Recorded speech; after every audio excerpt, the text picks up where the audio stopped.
Hi, my friend. Thank you for once again joining me here on the Human Meme podcast. My name is Howard Stein, but I am not really Howard Stein. No, I am an AI voice bot clone of the real Howard Stein. However, through the grace of technology and the realized theory of the space-time continuum, and probably something to do with the Big Bang and the event horizon, I am able to share thinking about September 11th, 2001 and 2002. Oh, and just so you know, me, the actual Howard Stein, died at 90 years old on October 12th, 2012, and now, through the realized ambition of our ancestors and the perseverance of the prairie pioneers, I'm now able to read aloud for you the writing I originally submitted to David Bull's blogs all those years ago. Thinking about September 11th, 2001 and 2002. On September 11th, we commemorate the loss of thousands of people to an unnatural disaster.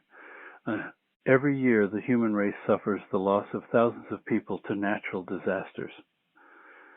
Disasters that we have very little chance of avoiding, and no one to blame, only nature.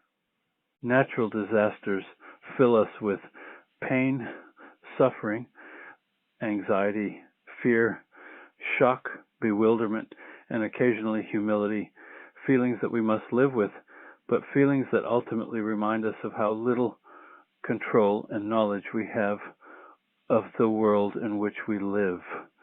We never know when one of these disasters will strike, alarm us, devastate us, and finally bury us. But unnatural disasters are different.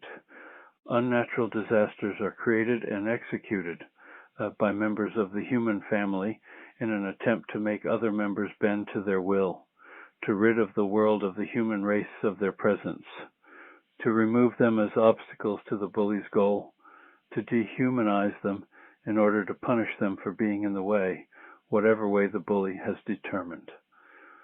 Unnatural disasters do indeed have someone to blame. The bully, the culprit, the enemy of human enterprise, that person or group of people who have selected their targets to be other human beings, who for whatever reason are an obstruction to what the bully considers justice. They have concluded that the only recourse left them is to annihilate those in their way. I went to a war in 1943 on behalf of my country against an enemy that was an unnatural disaster. I had no hesitation to offer myself for training and for combat to rid my world of that enemy. But never for one moment did I believe that I was doing the right thing. I knew I was doing the necessary thing, but not the right thing. The necessary but wrong thing was to murder him. That contradiction never kept me from my battalion, nor from battle, despite my misery at attempting to murder perfect strangers. I maintain such a duality to this day, knowing full well that I could murder the perpetrators of the September 11th disaster, but knowing that that solution is not the solution I want and need. I have to live with the contradiction because living, I am now 80, is that important to me, and anyone who attempts to take that luxury will have considerable trouble with me. I would prefer to recognize September 11th as a day that provides me with the humility necessary to be a member of the human race, as well as member of nature's race, that disasters are inevitable, natural, and unnatural, and I am required to seek the best possible solutions to that recognition.